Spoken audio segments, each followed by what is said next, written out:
Most people are scared of real silence.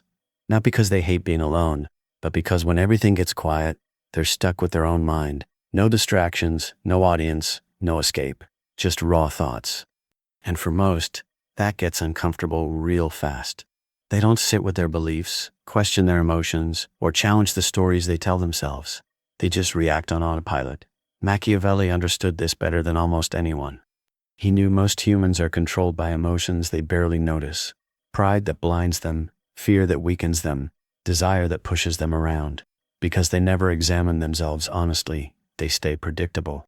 But the rare ones who use solitude differently, they become dangerous, not loud or flashy, just quietly aware. If you do these 6 things when nobody's watching, your mind already operates on a different level. Let's break them down. First, you challenge your own beliefs.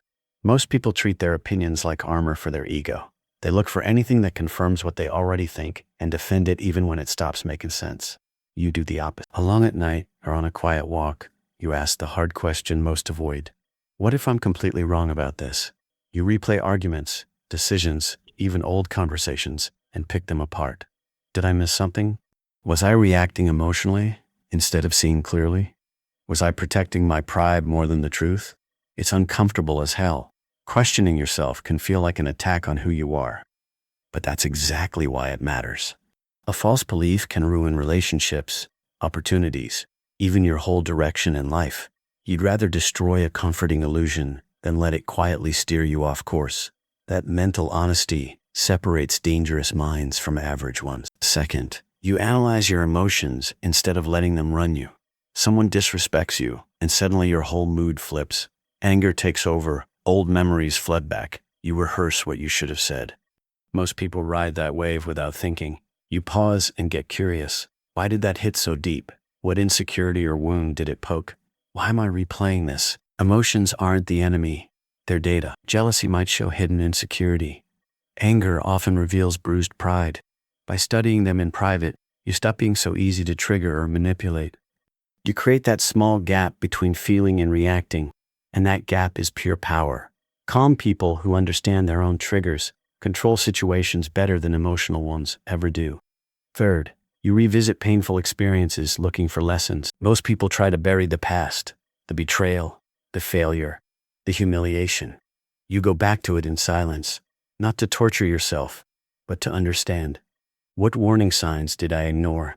How did my emotions blind me? What does this show about human nature and about me? Pain is a brutal teacher, but it's honest. It reveals who people really are when pressure hits. You turn those moments into pattern recognition. After a while, you start spotting the same games, the same personalities, the same manipulations earlier.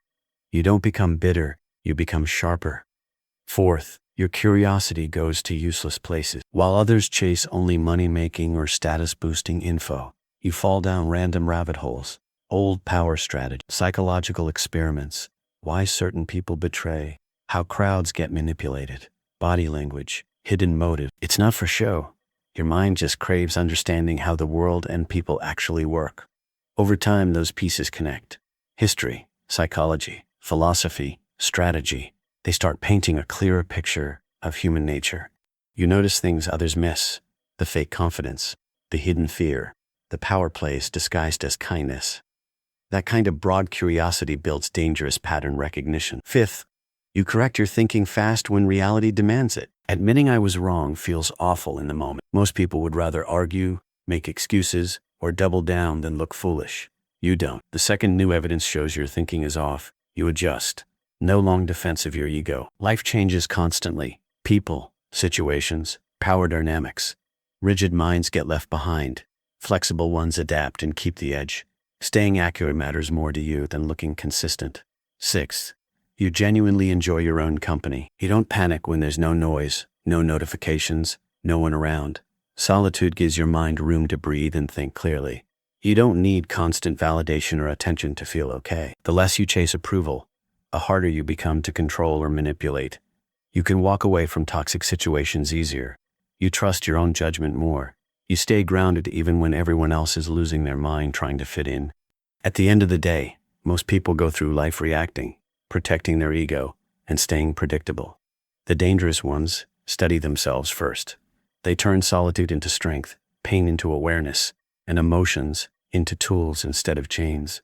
If this spoke to you, drop awareness makes me dangerous in the comments. Hit like if you want more real talk like this, subscribe for the next one, and share it with that friend who disappears into their thoughts sometimes.